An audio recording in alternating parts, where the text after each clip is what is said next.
ಈ ದೇಶದ ಕಾನೂನು, ಈ ಕರ್ನಾಟಕ ಈ ಭೂಮಿಯ ಕಾನೂನು, ಆ ಕಾನೂನು ಚೌಕಟ್ಟಲ್ಲಿ ಏನು ಬೇಕಾದ್ರೂ ಮಾಡಿ. ಇವತ್ತು ಮಾಡ್ತಾ ಇರೋದವರೆಲ್ಲ ಗೂಂಡಾಗಿರಿ ಒಂದು ನೋಟಿಸು ಕೊಡದೆ ಏನು ಕೊಡದೆ ಕಾನೂನನ್ನು ಅಸೆಂಬ್ಲಿನ ಹಾಳು ಮಾಡ್ತಾ ಇದ್ದಾರೆ. ಅವ್ರಿಗೇನು ಬೇಕಾದ್ರೂ ಕೇಳೋದು ತಪ್ಪಿಲ್ಲ, ಧರಣಿ ಮಾಡೋದು ತಪ್ಪಿಲ್ಲ, ಹೋರಾಟ ಮಾಡೋದು ತಪ್ಪಿಲ್ಲ. ಆದರೆ ನಾನೊಂದು ಸುಮ್ಮನೆ ನೋಟಿಸ್ ಕೊಟ್ಬಿಟ್ಟು ಚರ್ಚೆ ಮಾಡ್ರಪ್ಪ, ಯಾಕೆ ರಾಜೀನಾಮೆ ಕೊಡಬೇಕು ಅಂತ ಕೇಳಿ ಅಂತ ನಾನು ಹೇಳ್ತಾ ಇದ್ದೀನಿ. ಅಷ್ಟು ಅವ್ರಿಗೆ ಹೇಳೋಷ್ಟು ತಾಳ್ಮೆ ಇಲ್ಲ. ಸೊ ಅದಕ್ಕೆ ಅವರಲ್ಲಿ ಅಸೆಂಬ್ಲಿಲಿ ಕಾಂಗ್ರೆಸ್ ಪಕ್ಷನ ಫೇಸ್ ಮಾಡೋಕ್ಕೆ ಅವ್ರಿಗೆ ಶಕ್ತಿ ಇಲ್ಲ.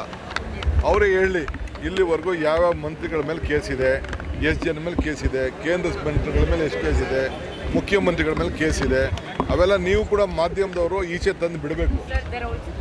You should also come out with a document that how many ministers have cases in the country, how many chief ministers have cases in the country, why they are not asking their resignation.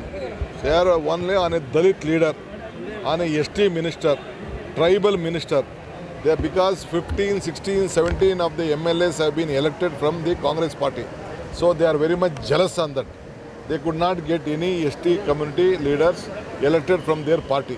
So they are trying to do this.